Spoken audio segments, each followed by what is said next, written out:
বাংলাদেশ জাতীয়তাবাদী দল বিএনপি একটা গণতান্ত্রিক দল, সুশৃঙ্খল দল। গাজীপুর জেলার 8টি ইউনিটের কমিটি হয়েছে। আমরা দেখেছি সুন্দর সুষ্ঠুভাবে মিটিং মিছিলের মাধ্যমে এবং সাধারণ মানুষের কাউন্সিলরদের নেতৃবৃন্দের পরামর্শক্রমে তাদের বক্তব্য, তাদের কণ্ঠপাঠের মাধ্যমে তারা অবজার্ভ করেছে কিভাবে কমিটি করা যায়।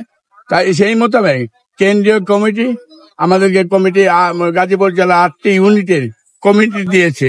এর মধ্যে কাপাসিয়া অন্যতম।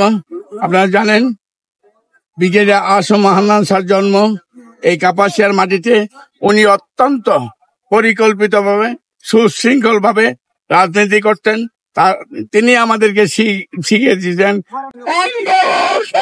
সংগঠনের পক্ষ থেকে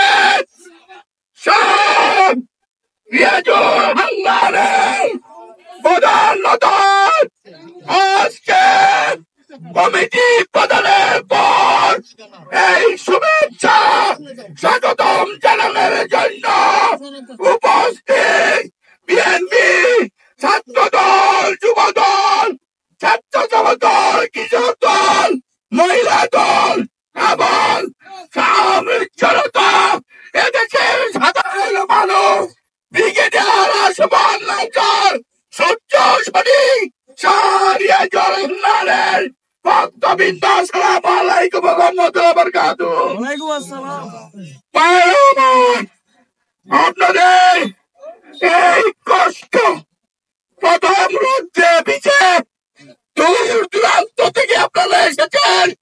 পরবর্তীতে বৃষ্টিতে ভিজে আপনারা যে বিজয় মিছিল করেছেন তারেক রহমানকে আপনারা ধন্যবাদ জ্ঞাপন করেছেন।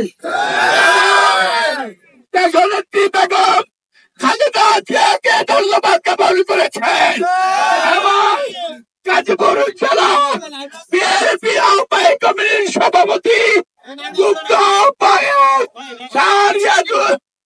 বদরুল হক বিলাল এবং শাহরিয়াজুল হান্নানকে আপনারা যে কেন্দ্র বিন্দু থেকে তার জন্য ওই বিশেষ কারণে অর্থাৎ কমিটিকে কেন্দ্র করে শ্রীপুর এবং কালিয়াকর যে অসন্তোষ সৃষ্টি হয়েছে তা নিরসনের জন্য আমাদের নেতা, আমাদের ভবিষ্যৎ ব্রিগেডিয়ার আসম হান্নান শাহরিয়াজুল হান্নানকে দায়িত্ব দিচ্ছে বিদায় আপনাদের পাশে আপনাদের এই বিজয় মিছিলে শরীক হতে পারে নাই বলে দুঃখ প্রকাশ করেছেন। ভাইরা আমার, আপনারা ক্লান্ত পরিশ্রান্ত, আমরা আগামীকাল সকাল থেকে কাপাসিয়ার প্রতিটি ঘরে ঘরে গিয়ে শাহরিয়াজুল হান্নানের সালাম পৌঁছাবো।